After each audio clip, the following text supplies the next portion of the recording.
way. Like, this is the only time all year that we'll have gone 3 days in a row without having a game. It's kind of weird, to be honest with you. Excited to get back out on the field to practice today and get up there and play tomorrow, weather permitting. Was it nice to kind of catch your breath and gather your thoughts about your pitching this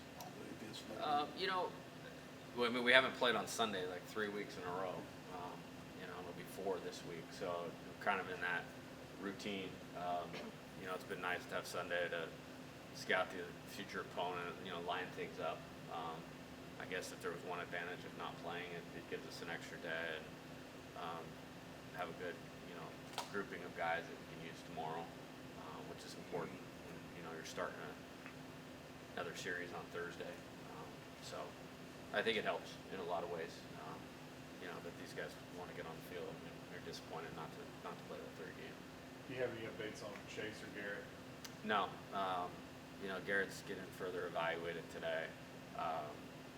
So we'll see. Just depending on, not really depending, but whatever happens with him or any other guys that go down, with Gavin's performance this weekend, is his role going to increase Oh, yeah. at all? Yeah. Next man up. I want to shock the world and be the only team in the history of college baseball that can withstand injuries and still have the type of season that they want to have. And I have a lot of confidence in the guys that are available. And, hopefully we'll get a couple of the other guys back in due time. But in this league, it's hard. You see it with, a couple teams have a couple guys go down and it changes the complexion of what it looks like. I think we're one team where we can withstand it. And it was built that way and designed that way. And whether it's Gavin Guidry, Griffin Herring, Bryce Collins, Riley Cooper, Christian Little, Thatcher Hurd, let's go. Let's strap it on and let's find a way to do it. Do you like Herring as a bullpen guy or a starter? Well, I stopped him at 50 pitches. He executed beautifully on Friday and wanted to stay in the game, and he deserved to stay in the game. But it's I think 35 had been the most he had done in recent times, so I thought 50 was a good ramp.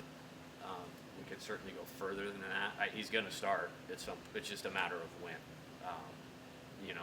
But I think if you look at the story of that game, poise, composure, presence, that's what really stood out about Griffin and Gavin's performance. I think younger and older pitchers can look at those two guys and go that's how we want to command ourselves in a tight game. We won the game. Obviously, we got a couple free bases and a big home run, but we won the game because how those guys held it together. He came in a really tough spot after an injury with the bases loaded, no outs, and then we scored 1 run. We won by 1 run. So that was awesome out of Griffin. And then Gavin, just super competitive, super poised. I think he pitched great. I actually thought he even pitched better than the results. We had a couple calls not go our way, and he was able to land a big 2-0 slider after 2 guys were on base. 2-1, got the strike, didn't get the call on the next one, and then strike 3. So it's really exciting to see those guys perform that way. We had to have it. It's a good way to finish games with young players. It's really hard to do for young players. This is a tough league for young players, and they don't look like it right now. Did you expect Gavin to be this much of a contributor for you as a pitcher this early on? I thought he could. The situation's obviously changed a little bit to where it's more of a necessity, and it changed on the position player side of it too. Jordan has improved, and he's shortstop. We're not taking him out. That's I'd be a fool to do that. And then Gavin Dugas's emergence to play as good as he has defensively, and then played better than he ever has offensively. I know he's hit some homers before, but the at bats that we're getting, and whether it's him setting the table or driving people in are phenomenal. I wouldn't trade our middle infield for anybody in the country right now. So it's made it hard for a guy that's as talented, even as Gavin as an infielder, to play right now on this team. So it gives us the flexibility to, get him into this pitching thing. We just needed time to, again, get the arm built up properly. And so we started on that after Christmas. I have full confidence in him. And, obviously, if we put him in that game, a game that was tied on the road against a top 5 caliber team, that tells you that he's going to be in that situation again. Are you guys are you guys fully leaning into the pitching side then with him this year, or do you still Yeah, expect him 100%. to? Okay. Yeah, I mean, we have to right now. Yeah. And he's a great team guy, great competitor, great athlete, which allows him to fulfill the role that he has stayed super engaged in everything that we're doing, even as he maybe wasn't playing as much as he'd like to. And we got a lot of guys like that. I mean, it speaks to the character of this team. And I even think like a guy like Hayden Travinsky has had limited opportunities, done well in his limited opportunities, but he's been a great team guy and, stayed engaged in what we're doing. And, I just look for little things like in team meetings, eye contact and, head nods, with guys that maybe are on the peripheral, but they're preparing and working like, I trust them to be ready when it's their time. And Gavin's a good example of that. Has that ramp up for Gavin also seen sort of like an uptick in his velocity and just sort of being more comfortable? Well, with we've his slider and stuff? adjusted from the first outing was unbelievable. I think it was against Butler. I mean, his stuff was 94, 95. I don't remember who the second outing was against, but it dipped down a little bit. And so we just kind of tweaked some like load management things and build up. And the last few times the stuff has been the same each time out. And so I think he's getting in better shape. He's recovering better. He's doing the things he needs to do, to be a key pitcher for us right now. And, we'll get to the point where you could probably use him a couple times in the weekend, but we're not doing that until I get comfortable that he's ready to do that. With the entire staff, do you see, or have you seen any difference in the conditioning and of their arms because they're fresher with all these run rule games? I mean, I know it's still too early, but Yeah, I mean, we've protected everybody as much as you could, both in training and development. And we've only played 5 games that have been 4 runs or less. We've won 4 of those 5 games. And I'm very comfortable, playing in close games with this team. But that's kind of allowed us, and we've lost a few by more than 4, but that's allowed us to manage the pitching in a way where nobody's been overworked. I mean, it's hopefully something that will help us as we go down the stretch here. Given the potential loss of maybe 2 pitchers, does that mean you might bring up some guy that's might have redshirted this year to start kind of ramping up his outings, or? I think probably the closest thing to that is, I do think Javen Coleman will pitch this year. I don't know when. We have a benchmark we have 2 benchmarks we have to get past, but it's getting closer. And credit to him. I mean, he's recovered from the Tommy John better than any pitcher that I've ever seen. And there's some ups and downs and ebbs and flows with that, but he's been real disciplined about what he's doing. I don't know when it's going to be and, where we're at as effectiveness. I did see him. He went on the trip with us this weekend, and watching him play catch on Saturday, the day we got rained out, it looked normal. Like, I literally was like, you wouldn't know that he was coming off a injury, which is a credit to the work that he's put in. what was one of the big things that stood out to you in the comeback win from the lineup?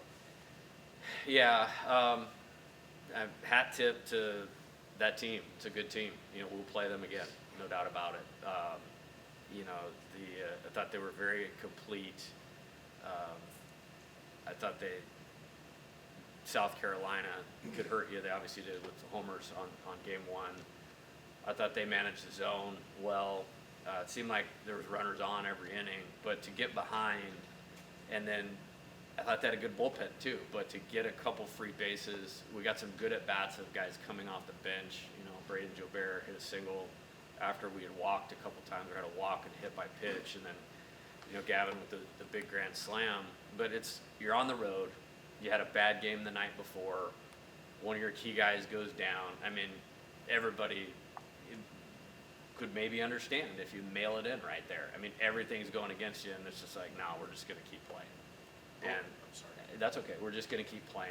And so to get it tied up, and then Riley comes in, gets an out. Gavin gets 2 outs. Dylan's down 0-2.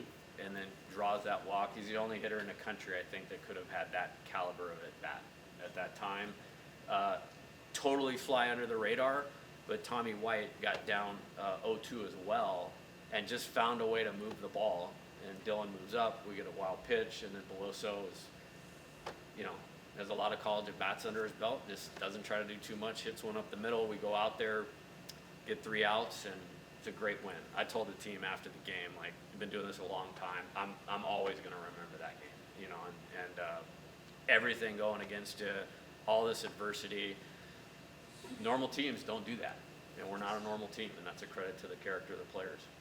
Yeah, just, I mean, with Beloso and Gavin in particular, these are guys who have been a part of, big time winning programs and teams in the past. Just, I know we talked about it some this year, but just their insertion into the lineup and they're producing the way they have, just how big of a storyline has that been? Yeah, it's for you big. guys? I mean, I think, Gavin was probably the only player on our roster that could give us the jolt that he's given us. We just needed to get him healthy. I mean, he just hasn't been healthy. And so to get him healthy, and then for him to step in and be a great competitor that he has, I mean, he's first team All-American, second baseman right now. Like, I don't know what anybody else is doing, but it's got to be him, you know. And then with Cade, that was a big loss last year. I mean, nobody remembers because it happened right before the season. We really could have used him last year, and when you have Dylan and Tommy, sometimes all you need is a really quality professional at bat after those guys come up, and that's what he's given us. And you'll obviously continue to see him in there a lot, and really happy about that. Happy for him. He's done everything I've asked from the day I was the coach here, and he's put in a ton of work. And so now to see it come to fruition and him be a massive contributor to this team, he deserves all the credit for that.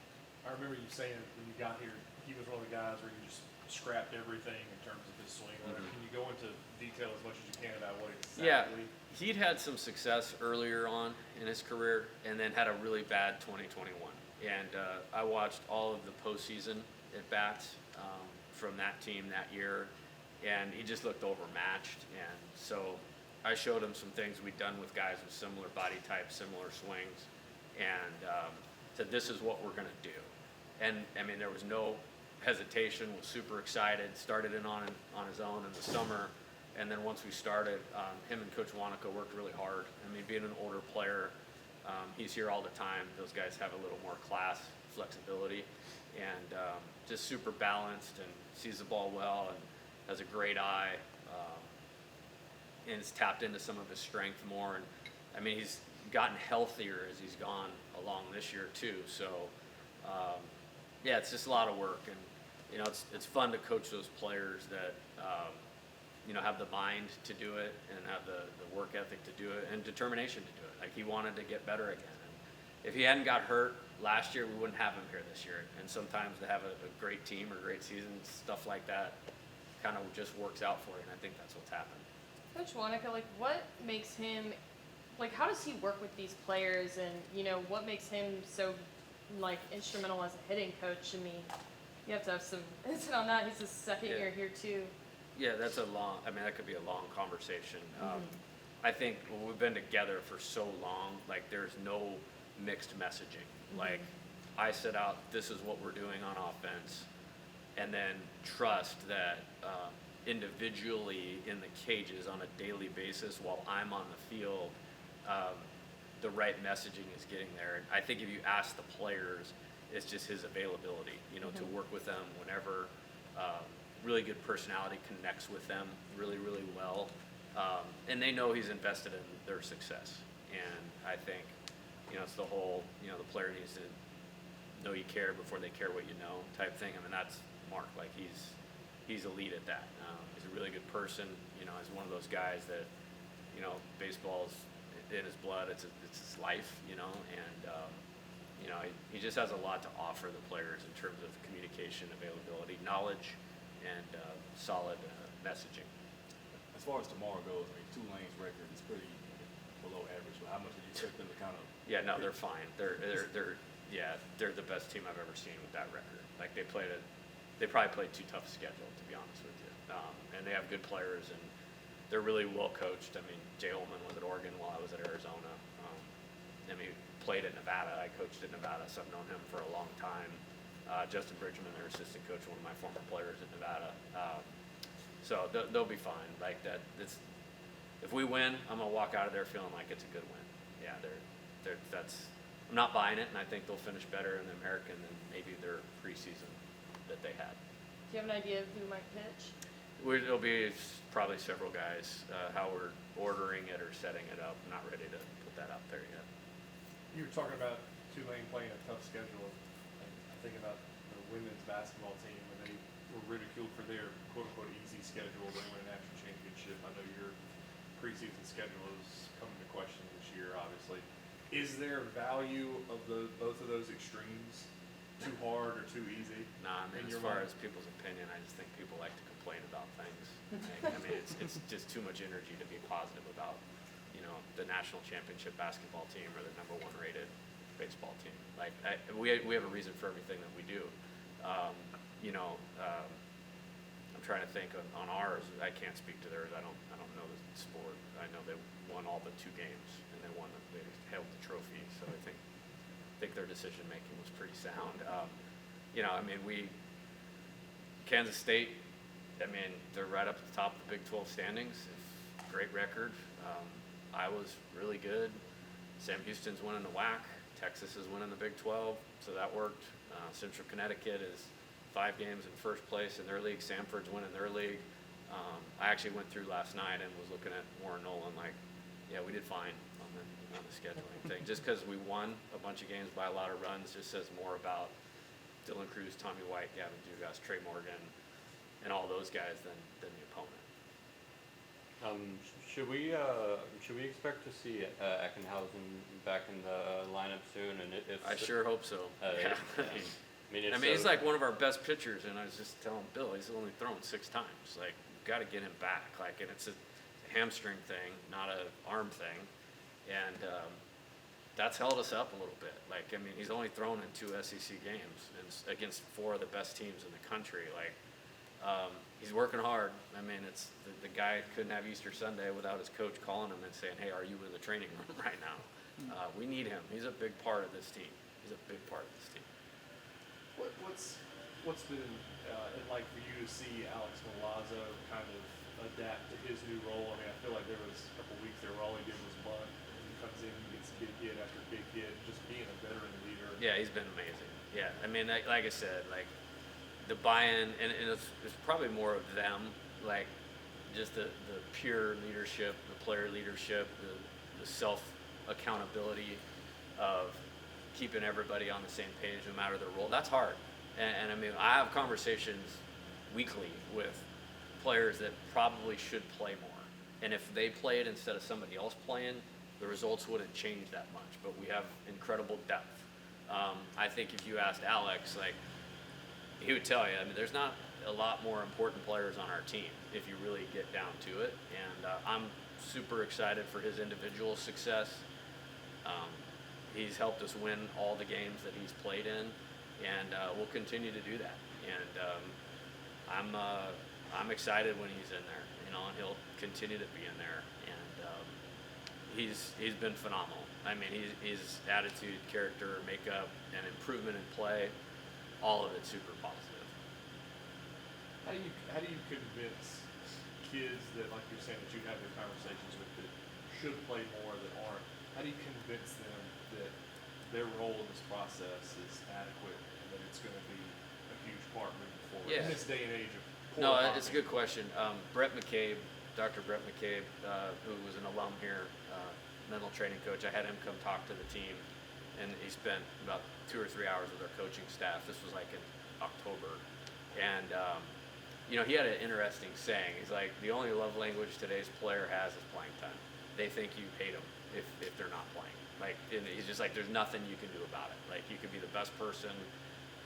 That's all that they know. And, I think what we try to do is we work with every player. We have a player development plan for every player on the team. And they won't tell you that just because they're not in there that they don't get coached. No, not one player on the team can say that. And so I think that maybe goes a long ways. And then just communication. And for me, it's like, you know, the simple thought of the player might be, if I'm not playing, coach doesn't trust me. I think they know that we have more good players than spots on this particular team, and this is a very unique situation.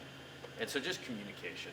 And it doesn't mean that it's always hunky-dory all the time. Like, somebody will come in and it's like, hey, what can I do? It's like, you need to keep doing these things, but it doesn't guarantee that this is what's going to happen. You know, we're looking at it every day. You're going to be in there at some point. This is what I need you to do when you be in there. And I think the hardest part is convincing them, like, when they're in there, just do their job to help us win and be successful is the most value they can create for themselves. Like, you can't go in there and play for more playing time or more opportunities, because you're going to fail, because then you're just complicating what you need to do. So high marks for these guys, though, you know, through this point. And that kind of stuff is why we come back and win the game that we won on Friday.